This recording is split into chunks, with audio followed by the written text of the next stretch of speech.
Boa noite, queridos. Coisa boa estar aqui. Os irmãos dizem que bom que você está aqui. Eu digo bom para mim. Eu venho aqui e vocês ganham um abraço de um que veio de fora. Eu ganho logo um montão de abração. Quem sai no lucro? Eu que saio no lucro. Já estou abençoado só de estar um tempinho aqui com vocês. Graças ao Senhor. O Senhor é milagroso. E muitos desses milagres estão sentados aí nessas cadeiras aí. E eu então estou de pé aqui segurando esse microfone. É um outro milagre. Coração duro. Só me converti quando tinha 21 anos. Criado como filho de pastor. Ei, bicho ruim.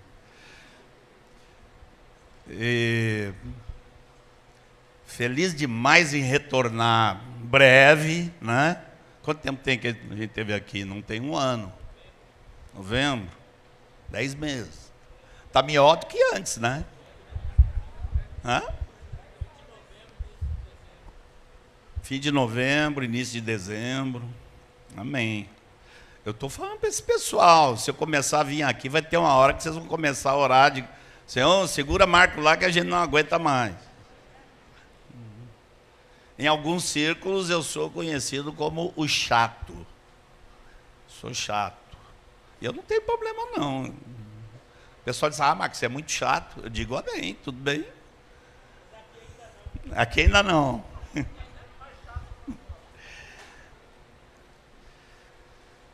Ai, ai.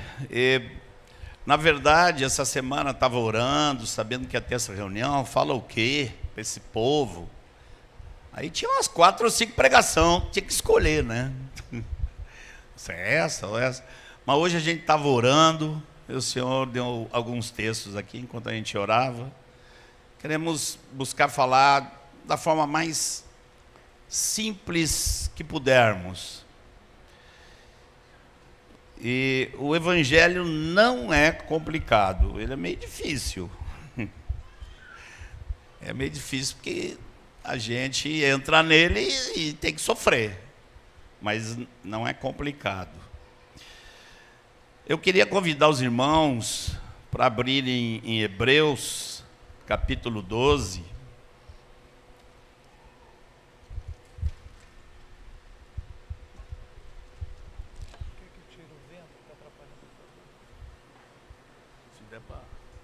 Se der para direcionar. Não.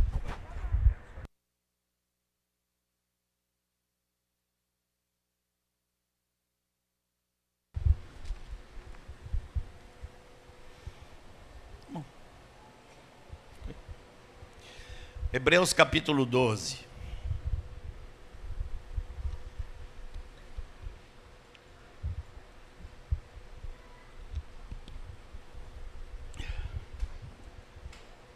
Esses 3 versículos que nós vamos ler, talvez na minha história com o Senhor estão entre os principais na minha história, na minha vida. Mesmo porque eu já tinha alguns anos como pastor e não entendia direito o que era isso aqui. E comecei a orar ao Senhor pedindo que eu pudesse entender. O escritor de Hebreus, na carta toda, ele está lutando contra a tendência que os judeus que se convertiam a Cristo tinham de, é Jesus mais a circuncisão, mais o sábado, mais isso. Eles tinham essa tendência. E às vezes a tendência era tão forte que eles acabavam se desviando da pregação de Jesus. E o escritor da carta aos Hebreus está querendo sacudi-los e tirar deles esse tipo de pensamento, né? Então a carta toda vai nessa direção. Mas quando nós chegamos no capítulo 12, eu penso que é já um clímax da carta, E ele vai nos dar uma orientação simples, objetiva e indispensável para a nossa vida. Tá? Capítulo 12, vamos ler o versículo 1 a 3. Portanto, quer dizer, se é verdade tudo que dissemos antes, portanto, também nós, visto que temos a rodear-nos tão grande nuvem de testemunhas, desembaraçando-nos de todo peso e do pecado que tenazmente nos assedia, corramos com perseverança a carreira que está proposta. Como? Olhando firmemente para o autor e consumador da fé, Jesus, o qual, em troca da alegria que lhe estava proposta, suportou a cruz, não fazendo caso da ignomínia, e está assentado à destra do trono de Deus. A destra significa a direita, né? Considerai, pois, atentamente. Versículo 2 diz, olhando firmemente. Aqui diz, considerai atentamente. Aquele que suportou tamanha oposição dos pecadores contra si mesmo, para que não vos fatigueis desmaiando em vossas almas. Eu lembro que quando eu estava no exército, teve uma corrida, acho que na época levava o nome do tal do Cooper.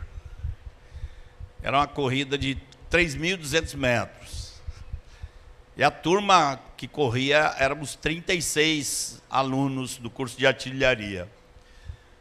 E eu me lembro que no meio da corrida, eu desmaiei na minha alma. Não foi na minha alma, foi no meu estômago. Eu me senti mal, parei, vomitei, e depois voltei a correr e passei quase todo mundo e cheguei em segundo lugar. Eu conto isso porque eu sei que muitos de vocês não experimentaram de forma física, mas todos nós experimentamos de forma espiritual, com consequências emocionais. Nós experimentamos aquilo que o autor aqui está chamando de carreira. Não é 100 metros rasos. 100 metros rasos foi o ladrão ali da cruz. Pegou, se converteu, morreu e já estava numa boa. Nós não. A nossa carreira, nem 3.200 metros não é não. Dá para comparar com o pessoal. Esse menino aqui fica correndo 21 quilômetros, correu hoje 21 quilômetros. Você já fez 40? 40 quilômetros, tem gente que corre 40 quilômetros. Quantos tem 40 quilômetros de 40 anos de fé aí? Uns 4. 30, quantos tem 30 anos no Senhor? Já aumentou um pouquinho. Quantos tem pelo menos 20?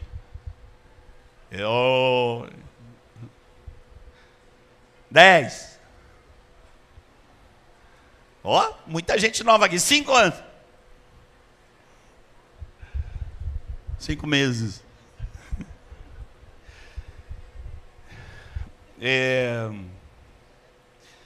O autor está trabalhando do ponto de vista de alguém que sabe que a gente vai passar por muita luta. Inclusive, faz parte dessa luta parar, vomitar alguns pecados e voltar a correr.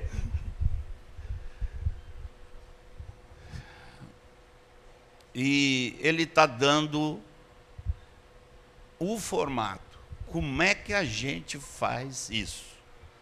Ele deu um segredo. Tá? Mas, assim, ele começa... Primeiro ele diz assim, olha, não tem jeito.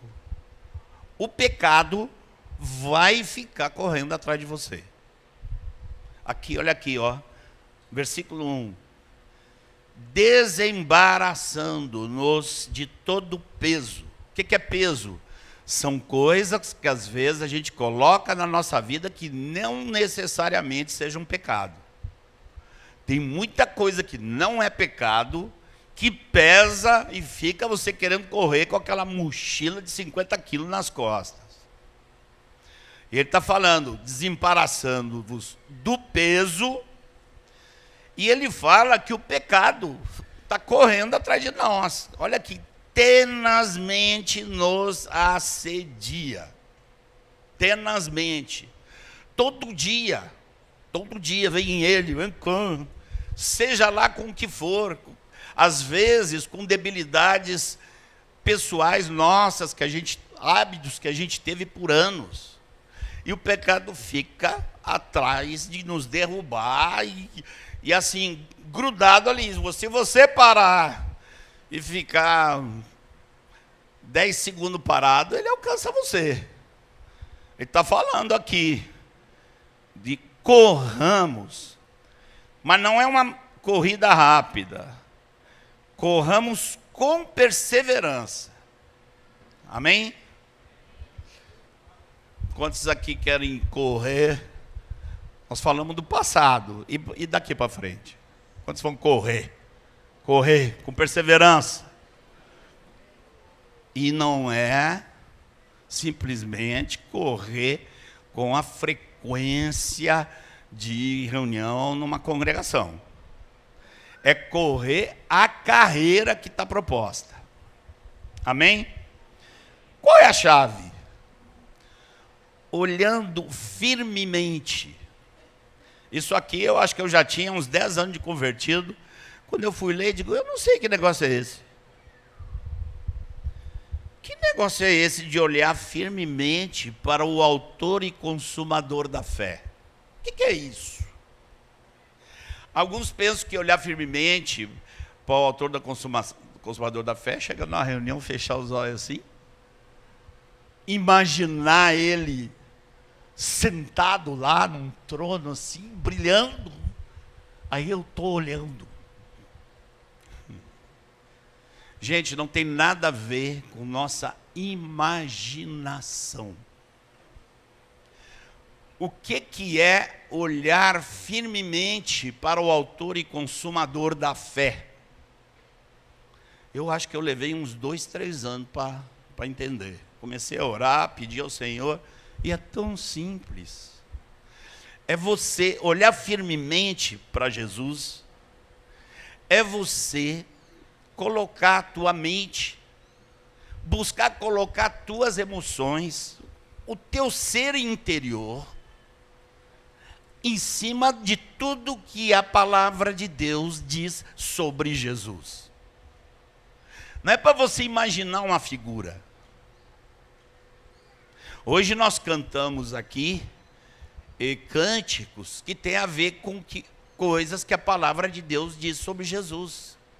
Quando você olha para isso e agarra, você está olhando para Jesus. Toda vez que você estiver colocando tua mente, teu coração em qualquer coisa que a Bíblia fala sobre Jesus, você está olhando para Ele. Isso é olhar para o Senhor. E eu vou dizer para vocês assim, entender isso fez uma revolução na minha cabeça. Eu comecei, assim, eu percebi, eu já tinha olhado muito por Jesus na cruz que tinha sofrido por mim. Eu já tinha olhado bastante para a vida de Jesus. Mas eu não estava com a minha mente, o meu coração bem claro a respeito da humilhação de Jesus. Comecei a meditar só na humilhação e no esvaziamento de Jesus. Acabou saindo um livrinho. Eu escrevi um livrinho sobre isso, porque eu fiquei uns 3, 4 anos que eu só orava isso. E vou dizer para você assim, eu comecei a descobrir o que é paixão por Jesus a partir daí. Um irmão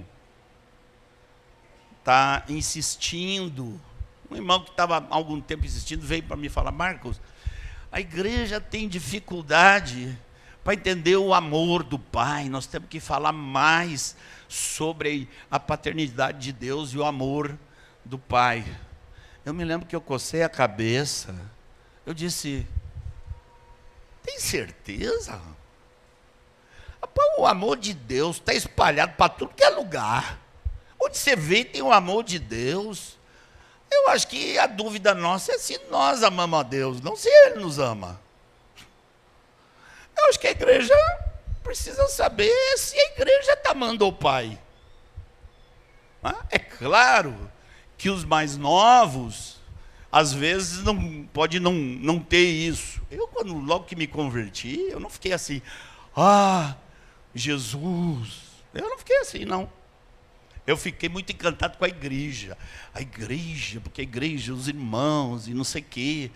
Né? Depois eu digo: peraí, tem um tal de Jesus aqui por cima desse negócio.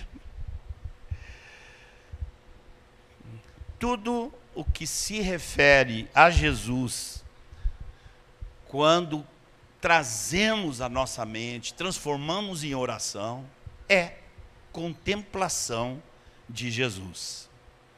Olhando, não de vez em quando, não a cada reunião, não a cada sessão de louvor, olhando firmemente para o autor e consumador da fé, Jesus, o qual, bom, antes da gente continuar aqui, eu queria contar para vocês, eu sei que tem gente nova aqui, pouco tempo de batizado, eu queria ajudar um pouco esses também.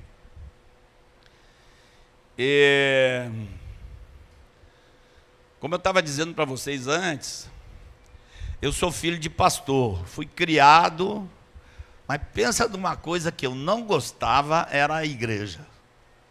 Eu não gostava. E era um negócio de uma denominação complicada lá, que eu não quero nem falar o nome.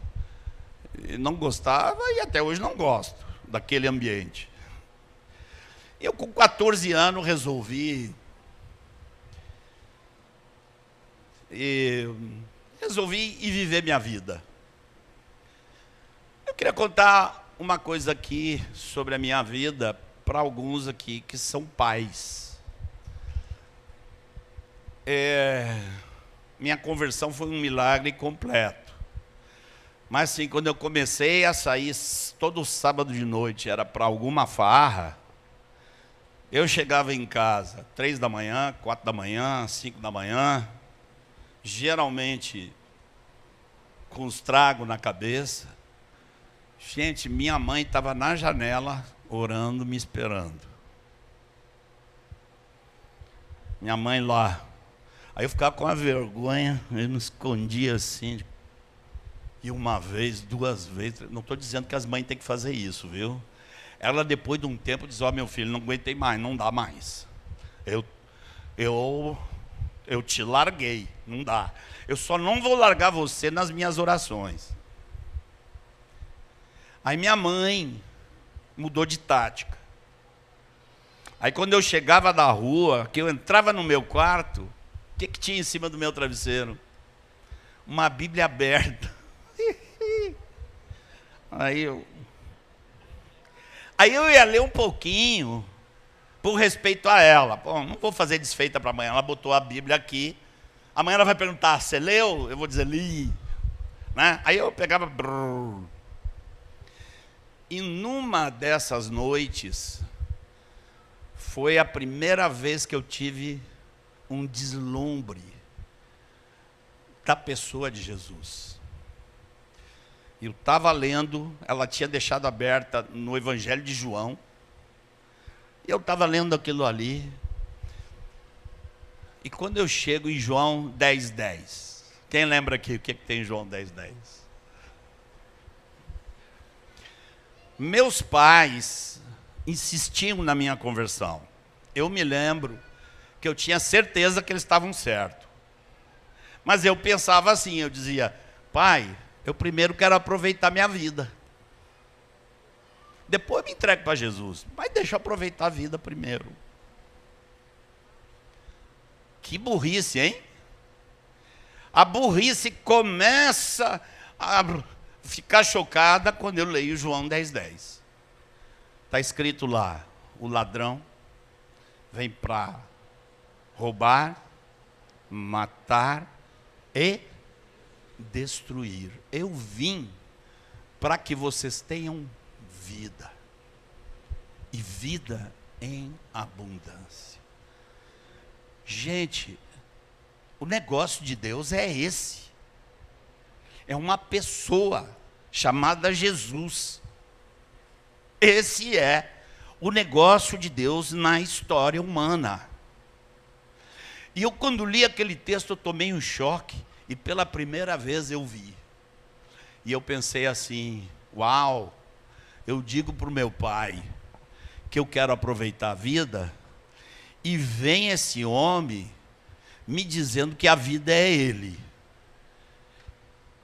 E eu posso aproveitar alguma coisa que eu não tenho? E se eu não tenho a vida? Como é que eu vou aproveitar? Alguém pode aproveitar um churrasco que ele não tem? Um cachorro quente? Você vai... Não tem.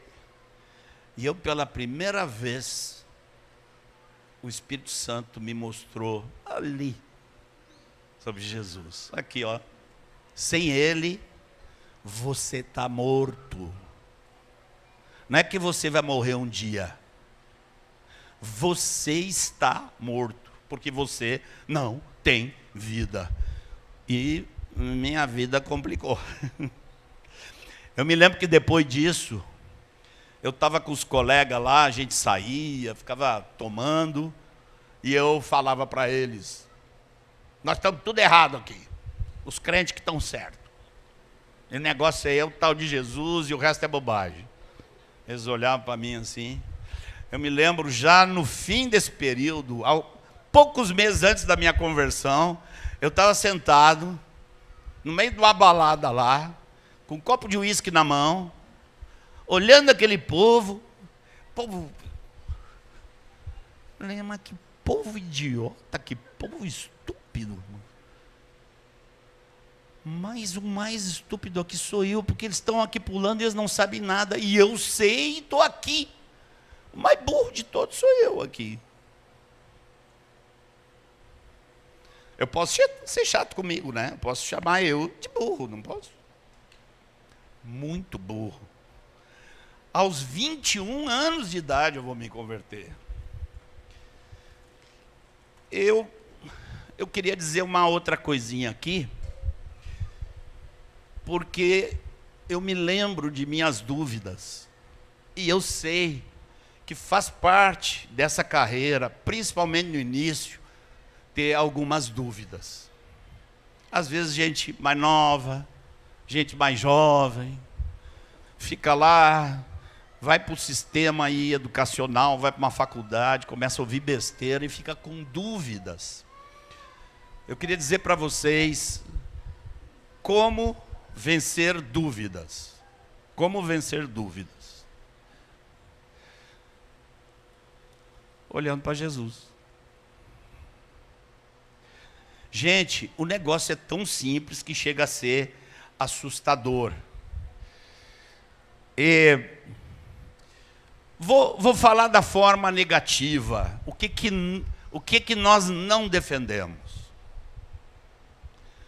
Você não deve procurar desenvolver fé na fé. Não faça isso. Não faça isso.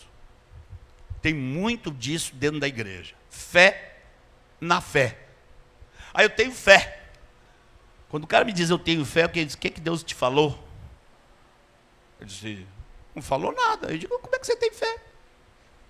Você tem fé em mim? Você sabe que eu falo a verdade, que eu não minto? Ah, não, você é homem. Então você não tem fé em mim. Mas o que é crer em Deus? Crer em Deus é saber o que Ele disse e acreditar no que Ele disse. Isso é fé.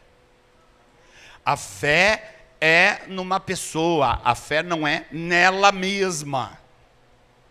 A gente muitas vezes confunde.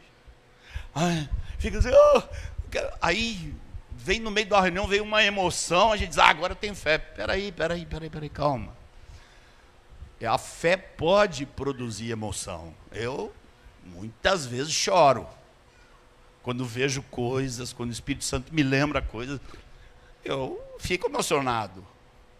Mas a emoção não é a fé. Não é a fé. A fé é numa pessoa. E você desenvolve a fé nessa pessoa olhando para ela. Como é que eu me apaixonei por Rejane, por exemplo? Comecei a olhar.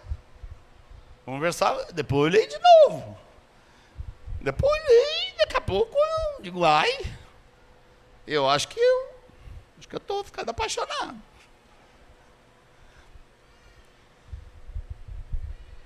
E a mesma coisa com Jesus. Pai Santo, ajuda-nos, por meio do Teu Espírito, a olhar para Jesus, nosso Senhor. Outra coisa que pode ajudar alguns que têm dúvida, tipo assim, vai dizer assim, a fé é no Senhor, mas cadê as provas? Onde estão as provas de que toda essa história sobre Jesus que a gente acredita, que tudo isso é a verdade? Onde é que estão as provas?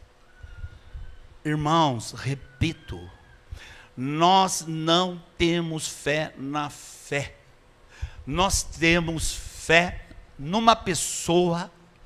E por quê? Porque tem uma história dessa pessoa no meio da nossa história humana. A história de Jesus é 100% irrefutável. Não tem como refutar. Não existe. Vou dar um exemplo aqui. Alguns ateus, ativistas hoje dizem assim, não, esse negócio de Jesus foi inventado pela Igreja Católica lá, quando criaram o catolicismo. Gente, é muita burrice dizer um negócio desse. Irmãos, escritores não cristãos escreveram sobre os cristãos. Agora cheguei na casa do Edilberto, ele está lendo o tal de Joséfo, que é a história dos judeus, não é? Joséfo foi contemporâneo dos irmãos ali, no primeiro século. Ele, inclusive, estava com o general Tito, quando os romanos invadiram Jerusalém. E ele falava dos cristãos, que eram cristãos, e chegavam ao ponto de morrer como mártir, porque acreditavam em um homem chamado Jesus que tinha morrido e ressuscitado. Então, gente, esse pessoal teria inventado a ressurreição de Jesus? Eles iam ser loucos de inventar uma história e morrer pela história que eles inventaram? Impossível. Então, o Jesus histórico, eu me lembro ouvindo pregação sobre a ressurreição de Jesus, um irmão contando e citando o nome de vários intelectuais que foram ler os evangelhos para poder escrever e provar que o evangelho era uma farsa e se converteram. O intelectual vai lá, vou provar que esse Jesus é uma invenção. O cara começa a ler, começa a aplicar os princípios de interpretação que ele aprendeu lá na faculdade dele. E termina se convertendo. Alguns, inclusive, dizendo assim, pô, eu não queria, mas sou obrigado a me converter agora.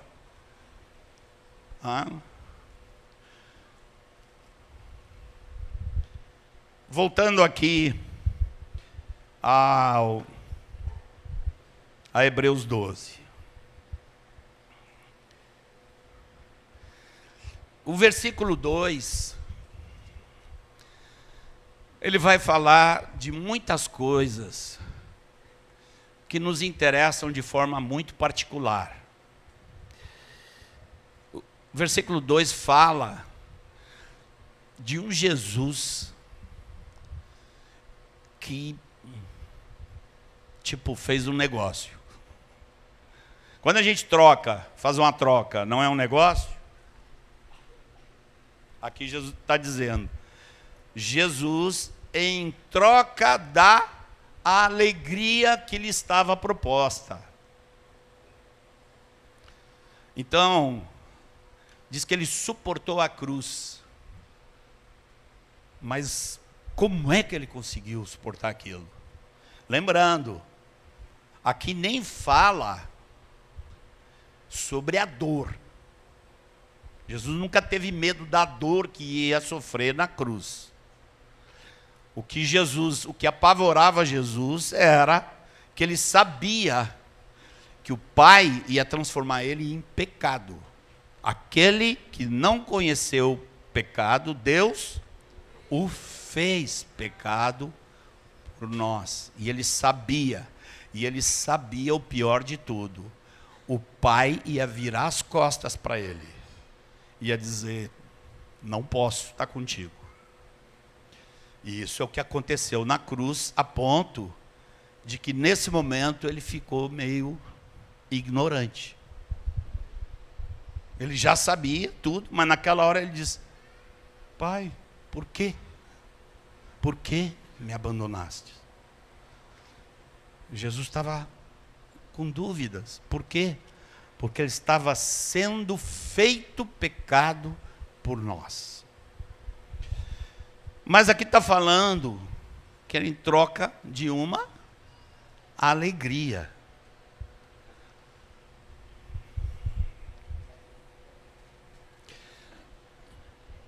Obrigado.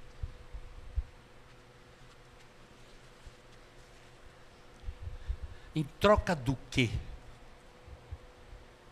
Você procura obedecer ao Senhor? Em troca do quê?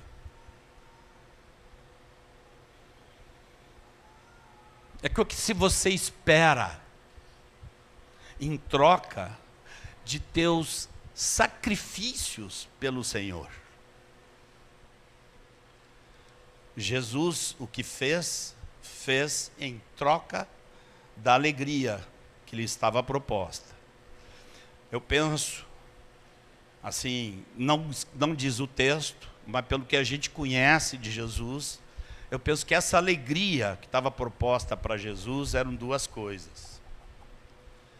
A primeira é que ele ia chegar diante do Pai e o Pai não ia ter nenhuma reclamação dele. Ele ia poder chegar diante do Pai sem pecado. Essa era a primeira alegria. A segunda está numa profecia que fala sobre Jesus, e Jesus dizendo, aqui estou eu, e os filhos que Deus me deu. Pai, eu fui obediente como filho, mas olha a cambada que eu estou trazendo comigo. E alegrando o Pai, com aquela multidão de gente, que aprendeu a amar o Pai através dele. Essa é a alegria que estava proposta para Jesus. Não está escrito. Se você tiver alguma ideia diferente, eu não posso discutir, porque eu estou aqui tirando de tudo que eu vejo, mas não está aqui nesse texto. Mas não diz que ele fez caso da dor, ele não fez caso da ignomínia. O que é ignomínia? Humilhação. Humilhação pública. Ultraje público. É uma coisa que eu não gosto muito de pensar, mas a gente tem que saber que os crucificados eram crucificados nus. Imagina o nível de exposição.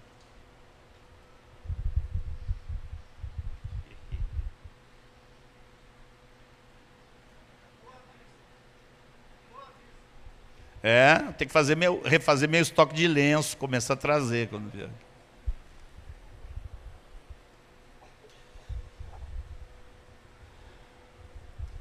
Ignomínia, vergonha. Até isso Jesus deixou de lado. Pai, para fazer o que tu quer não importa. O que te motiva, meu irmão? O que motiva você?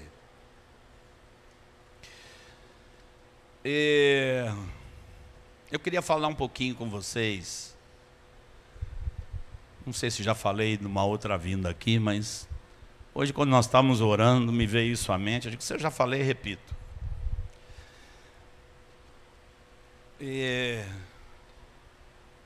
Nós temos um universo interior emocional. Ninguém pode ignorar isso. Aqui está falando da alegria. Jesus suportou o quê? Tristeza, em favor de uma alegria que estava proposta. Nós temos necessidades emocionais, todos, vocês e eu. Nós temos necessidades emocionais que precisam. Nós não estamos satisfeitos se essas necessidades não forem supridas. Eu queria falar com vocês sobre 3 dessas necessidades. A primeira, nós sentimos que precisamos aceitação. Precisamos ser acolhidos. Eu estava contando hoje para o meu xará ali, acho que foi para ele. Eu comecei a fumar com 10 anos de idade. Por quê?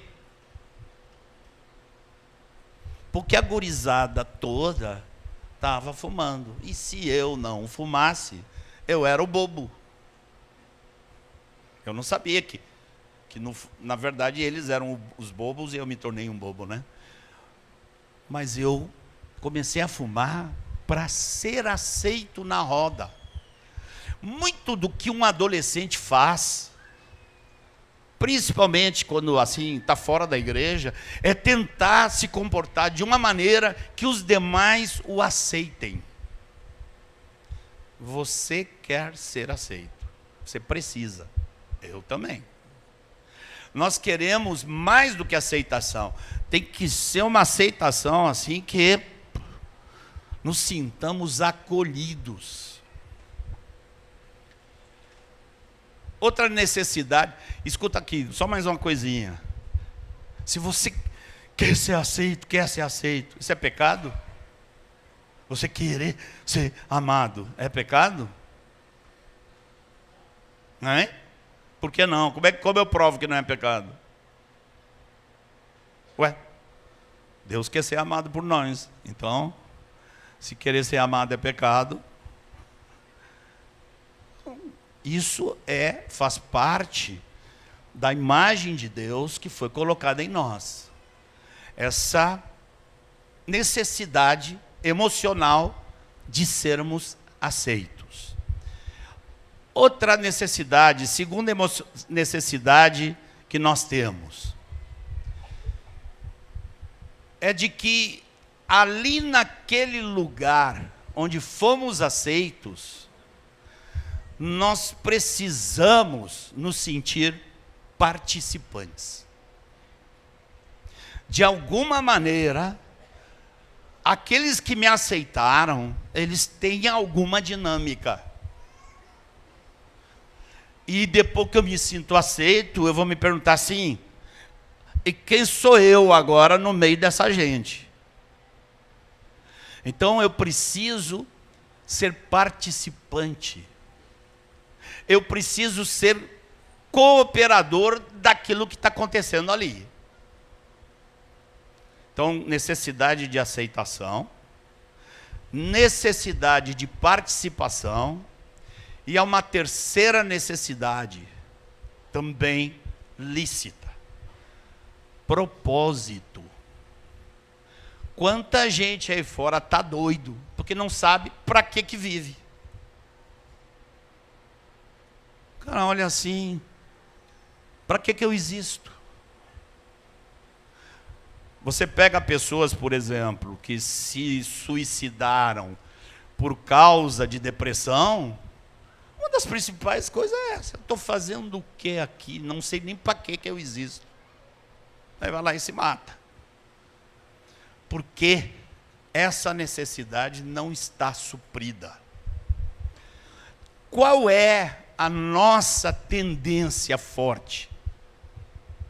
É suprir essa necessidade no meio social onde a gente vive. E aí nunca conseguimos suprir. Só tem uma maneira de suprir essas três necessidades. Uma forma só.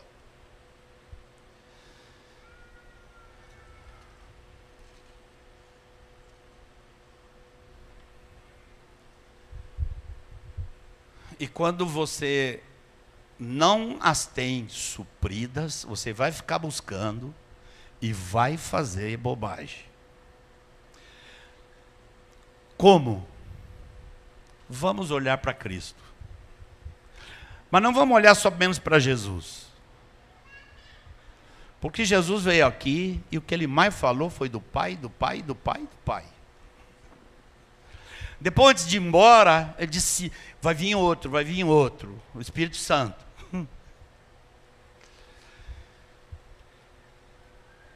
Só que a gente vai para a Bíblia, e assim, quando eu comecei a ler, eu realmente não gostei muito. Porque Deus fala para a gente, na Bíblia, que nós não somos dignos de aceitação nenhuma. Na verdade, nós somos igual a um trapo de imundícia. Oh, Deus, eu preciso ser aceito, você vem e me diz um negócio desse? Me chama de trapo de imundícia?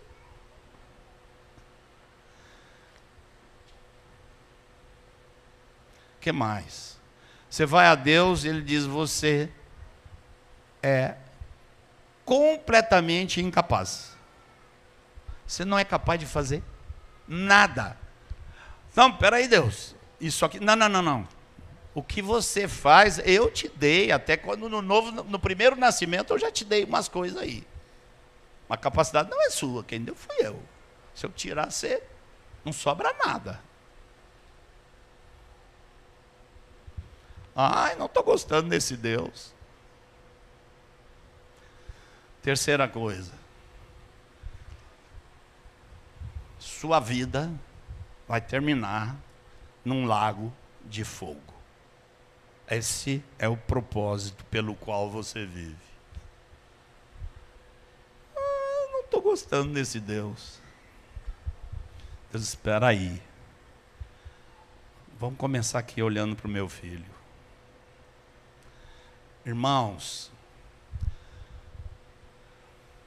se o Deus do universo, o Criador dessa coisa inexplicável, que diz que eu sou um trapo de imundícia, me disse também que em Jesus Ele me aceita,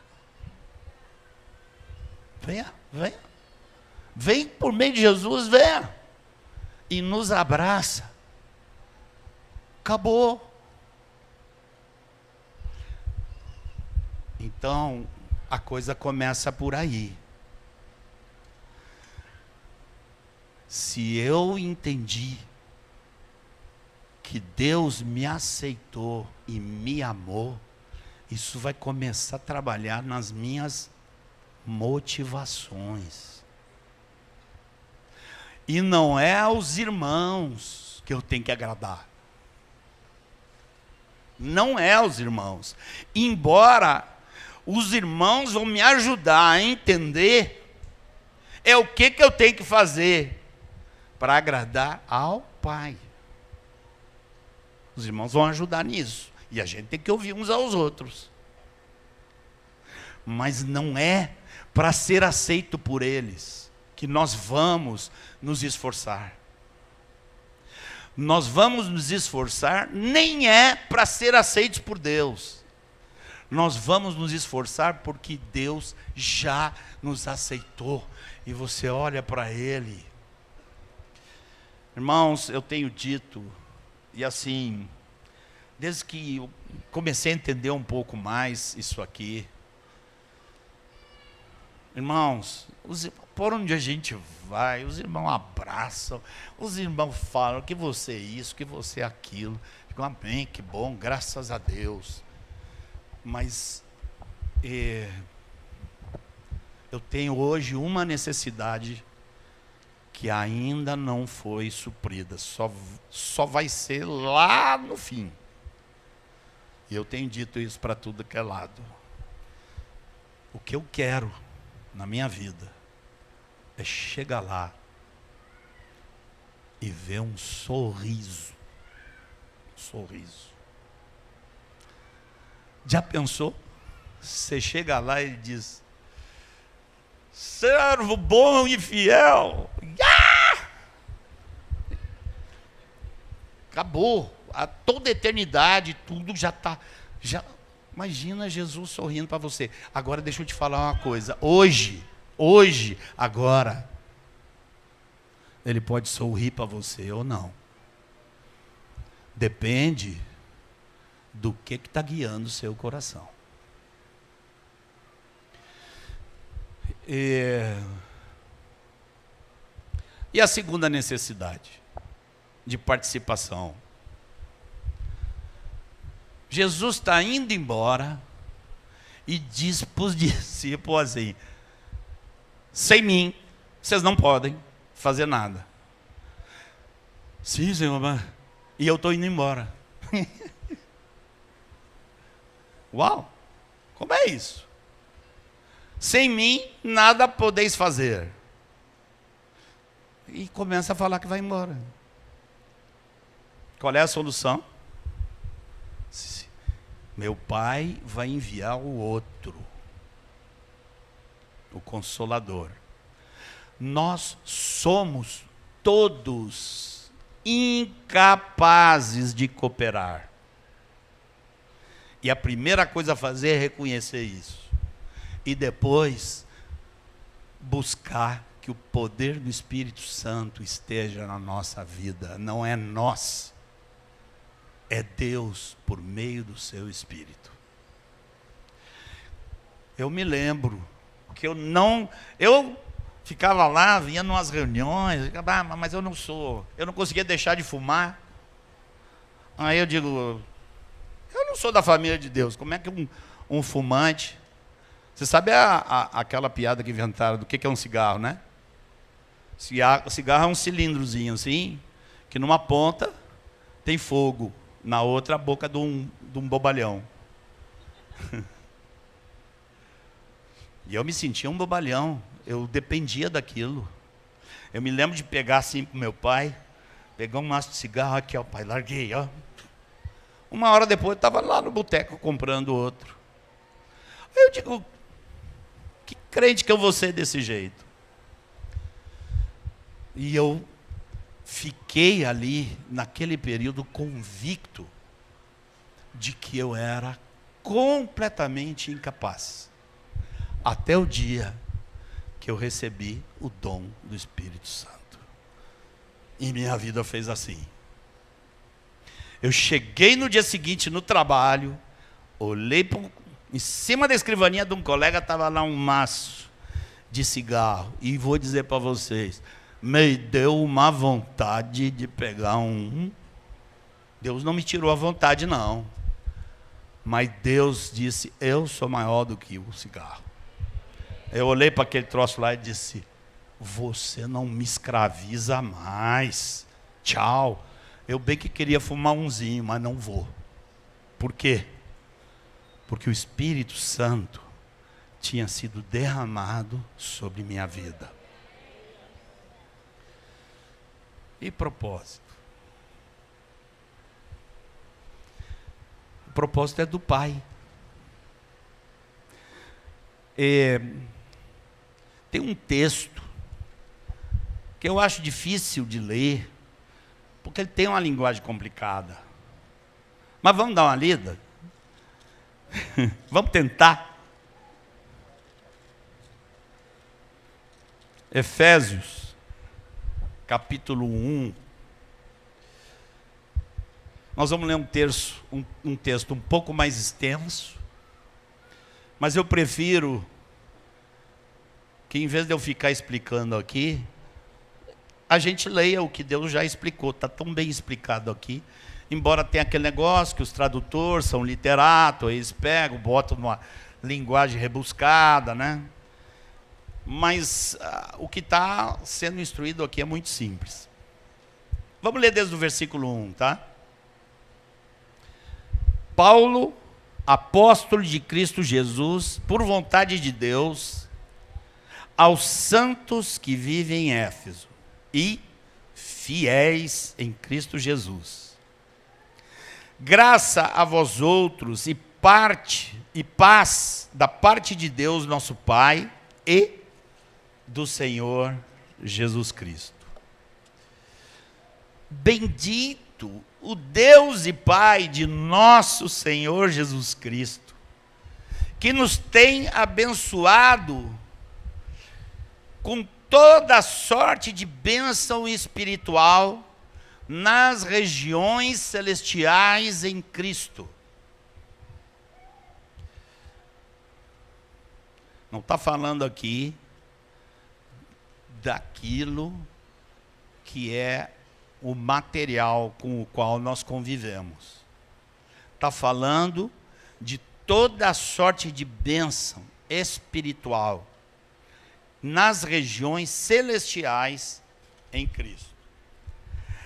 Assim como nos escolheu nele, antes da fundação do mundo, para sermos santos e irrepreensíveis perante ele.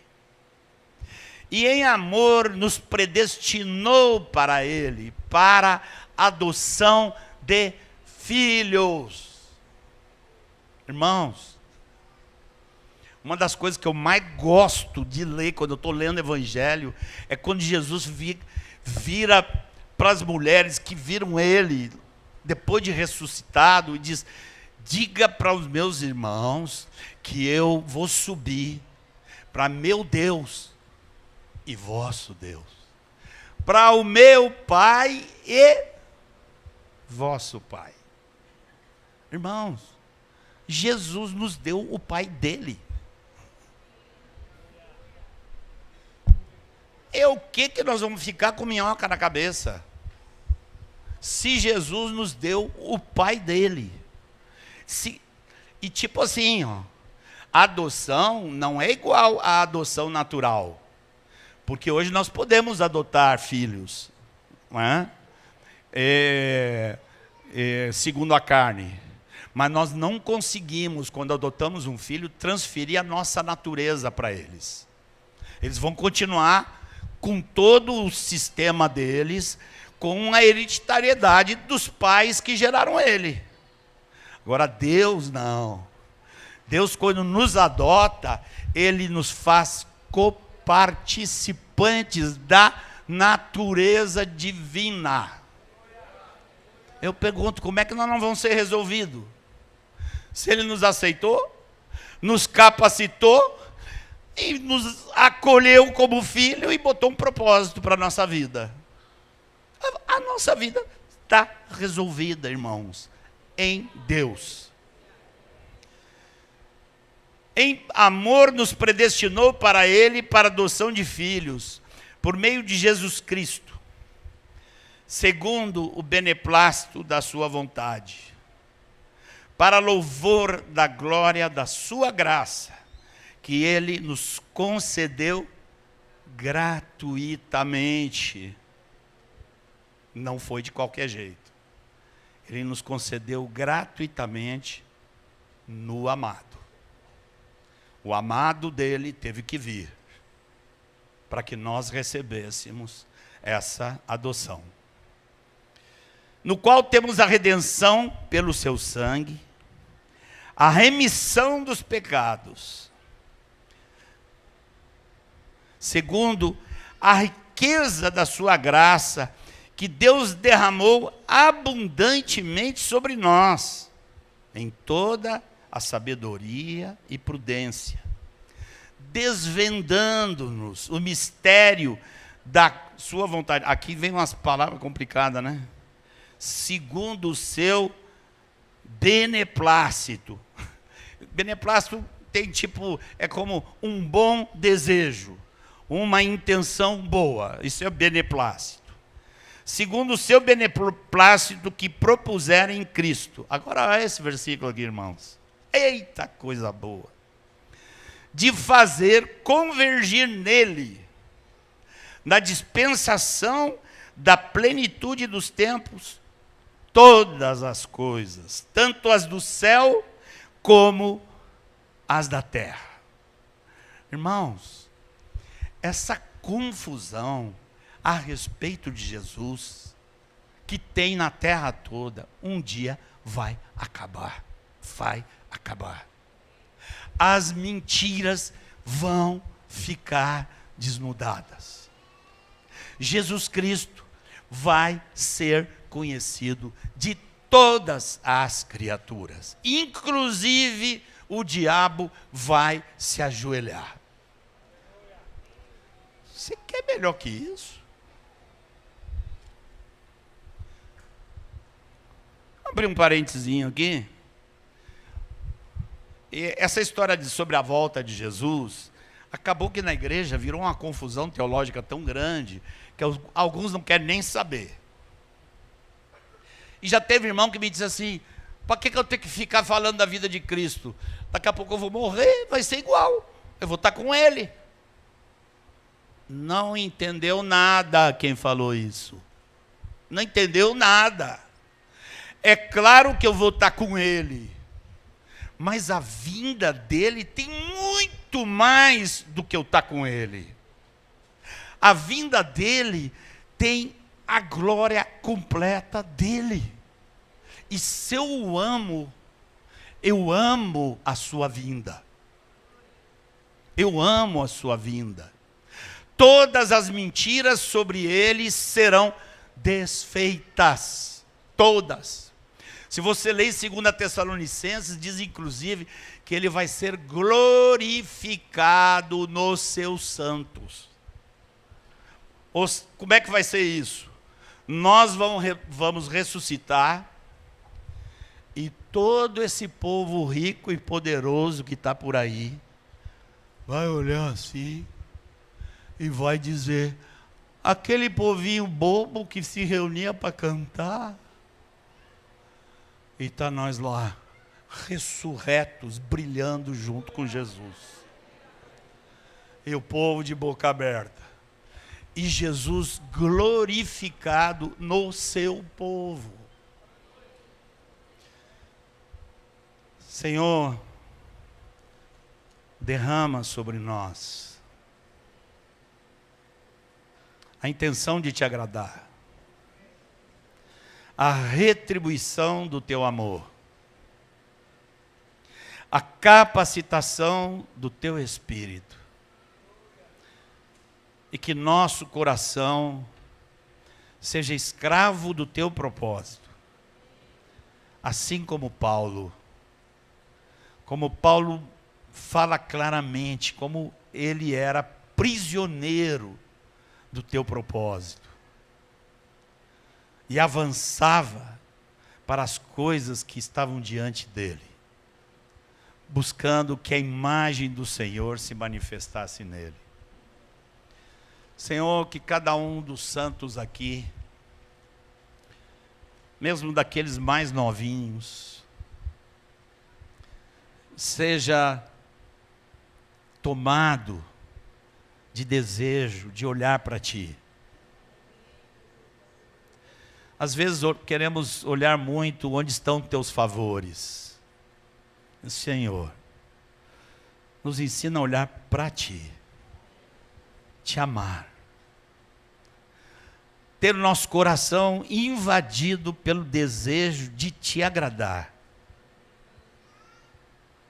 É claro, Senhor, que queremos que a igreja nos aprove, mas queremos, antes de tudo, ser aprovados por Ti. É vital que nós sejamos aprovados por Ti. Te agradecemos a acolhida em Cristo Jesus, na sua cruz. Te agradecemos por encher a nossa vida da graça dEle, e te agradecemos, Senhor, porque nós sabemos para onde Tu estás nos levando. Bendito é o Teu nome.